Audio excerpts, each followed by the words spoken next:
एक बार एक नया विवाहित जोड़ा नए शहर में रहने जाता है। इस नए विवाहित जोड़े में लड़के का नाम विक्रम और लड़की का नाम साक्षी है। विक्रम की शादी को अभी कुछ ही महीने हुए थे। दोनों बहुत खुश थे। एक दिन विक्रम की कंपनी वालों ने कंपनी के काम के लिए कुछ महीने के लिए विक्रम को दूसरे शहर में पोस्ट कर दिया। कंपनी ने जो फ्लैट दिया उसमें ये लोग रहने जाते हैं, पर इनको नहीं पता था ये इनकी ज़िंदगी का सबसे डरावना सच बनने वाला है। पहले दिन ही साक्षी और विक्रम ने मिलकर पूरा फ्लैट सजा लिया। फ्लैट 2 BHK का था तो ज़्यादा समय भी नहीं लगा। ये लोग नए शहर में ढलने की कोशिश की बात एक दूसरे से करने लगे और खाना खाकर अपने बेडरूम में सोने चले जाते हैं।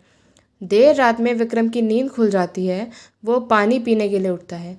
पलटकर जब वो साक्षी की तरफ देखता है तो उसे वहाँ साक्षी नहीं दिखती। थोड़ी देर बाद विक्रम के गले पर 2 हाथ पीछे से उसके ऊपर आते हैं। विक्रम चौंक कर देखता है, पीछे साक्षी खड़ी रहती है। साक्षी ने बोला, क्यों चौंक गए? मैं बाथरूम गई थी। तुम क्यों जगे हो? विक्रम बोलता है, कुछ नहीं, बस पानी पीने के लिए जगा था।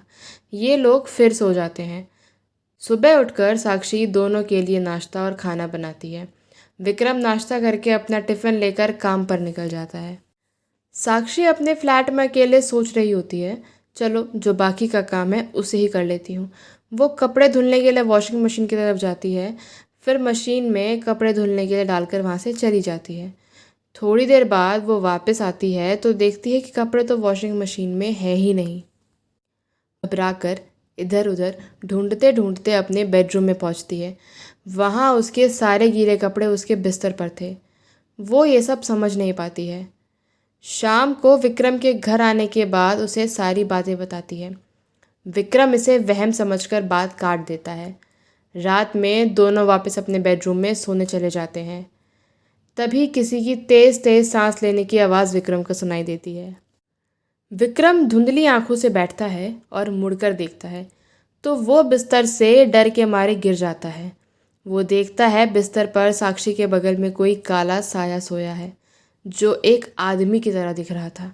विक्रम दौड़कर बाथरूम में जाकर पहले अपनी आंख धोता है। वापस आकर फिर देखता है तो अब वहाँ कोई नहीं दिखता। विक्रम को लगता है कि ये ठीक से ना सोने की वजह से उसे भ्रम हो रहा है।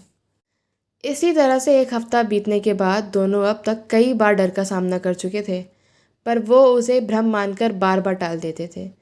फिर एक दिन रात में दोनों अपने बिस्तर पर सोए थे। कुछ देर बाद बिस्तर हिलने लगता है और दोनों की नींद खुल जाती है। पहले साक्षी उठती है तो सब नॉर्मल था, फिर भी वो चेक करने के लिए बिस्तर के नीचे झांकती है। कोई उसका बाल पकड़कर बिस्तर के नीचे खींच लेता है।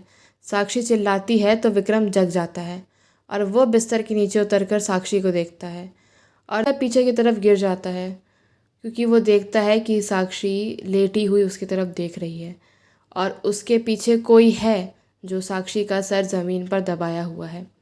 वो फिर भी टॉर्च जलाता है तो उसे वहाँ कोई भी नहीं दिखता। फिर वो साक्षी को बाहर निकालता है। दोनों बहुत डर जाते हैं। विक्रम और साक्षी दोनों कमरे से बाहर जाने की कोशिश करते हैं, पर कोई दरवाजे के पास खड़ा रहता है। दोनों की हिम्मत नहीं होती आगे बढ़ने की। तभी विक्रम अपना टॉर्च जलाने की सोचता है। टॉर्च काम नहीं करता। इस दौरान वो देखता है साक्षी उसके बगल में है ही नहीं। वो इधर उधर देखता है तो साक्षी दरवाजे के पास खड़ी होती है और डर के इशारे में कहती है, तुम्हारे पीछे है वो। विक्रम डरते हुए पीछे पलटता है। तभी उसे ज़ोर का एक मुक्का पड़ता है जिससे वो ज़मीन पर गिर जाता है। उसके बाद उसके ऊपर कमरे के सामानों से हमला होने लगता है। विक्रम को काफ़ी चोट आ जाती है। उधर साक्षी दरवाज़ा खोलने में कामयाब हो जाती है। वो तुरंत विक्रम को उठाती है और वहाँ से निकलने लगती है। तभी दोनों को पीछे से एक ज़ोर का धक्का लगता है जिससे वो सीधे फ्लैट के बाहर गिरते हैं।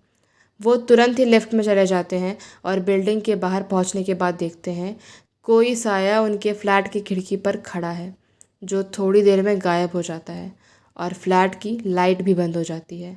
विक्रम और साक्षी इस बात को देख के समझ चुके थे कि ये फ्लैट हॉन्टेड है और फिर वो दोनों दूसरे ही दिन मैनेजर को भेजकर अपना सारा सामान वहाँ से निकलवा लेते हैं और कहीं और रहने चले जाते हैं।